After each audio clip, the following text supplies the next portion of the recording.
पंतप्रधानपदी कायम राहिले असले तरी तो मोदींचा चेहरा बरंच काही सांगून गेला होता. 2024ला जेव्हा मोदींनी तो नारा दिला होता अबकी बार 400 पार, त्या अनुषंगाने वातावरण तरी असं होतं की भाजपला बहुमत म्हणजे प्रचंड बहुमत, ज्याला तथाकथित लोक राक्षसी बहुमत म्हणतात, असं मिळेल. आणि असं एक चित्र कदाचित निर्माण करण्यात आलं होतं म्हणा, किंवा वाटत होतं लोकांना की 84चा राजीव गांधींचा पण रेकॉर्ड मोडतात का काय, कारण ती सहानुभूतीची लाट होती, पण एक मोदी लाट किंवा ओव्हरऑल असेल एक लाट आहे. तर त्याचा एक साधारण अभ्यास पूर्ण भारतभर प्रदीप भंडारी त्यावेळेस भाजपमध्ये जायचे होते, त्यावेळेस ते फक्त एक जर्नलिस्ट होते आणि पॉलिटिकल जर्नलिस्ट म्हणून त्यांचे दौरे.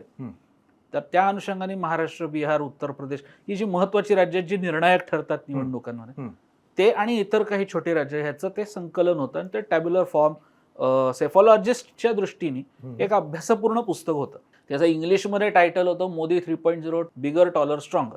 ओके. ते खरं माझं पहिलं पुस्तक अनुवादित, म्हणजे अनुवादक म्हणून टायटल, कव्हर टायटलवरती नाव लागण्याचं ते पहिलं पुस्तक. बरं, ते पुस्तक हे टाइम बाउंड होतं, कारण निवडणुकींच्या निकालांच्या आधी आणायचं होतं. बरोबर. बरं, निवडणूक आणि त्यात मोदींवरचं असल्यामुळे त्याच्यावरती त्याची पब्लिसिटी होऊ शकत नव्हती.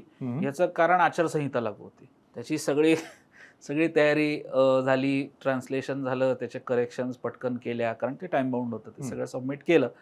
दुर्दैवाने जून 24मध्ये जे निकाल आले ते धक्कादायक नाही पण अनपेक्षित होते.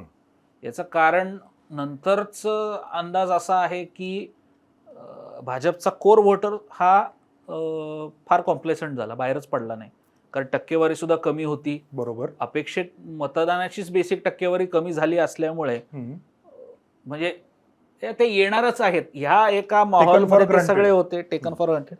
आणि त्या प्रचाराच्या मध्ये जर आपण आठवत असेल तर काही विधानं, म्हणजे संघाची गरज नाही ह्या टाईपचं अध्यक्षांचं विधान हे संघाने बरोबर मग थोडंसं अंग काढल्यानंतर काय होतं हा साधारणतः आपल्याला चित्र दिसलं. आणि तुम्हाला आठवत असेल तर निकाल लागल्यानंतर जरी पंतप्रधानपदी कायम राहिले असले तरी तो मोदींचा चेहरा बरंच काही सांगून गेला होता.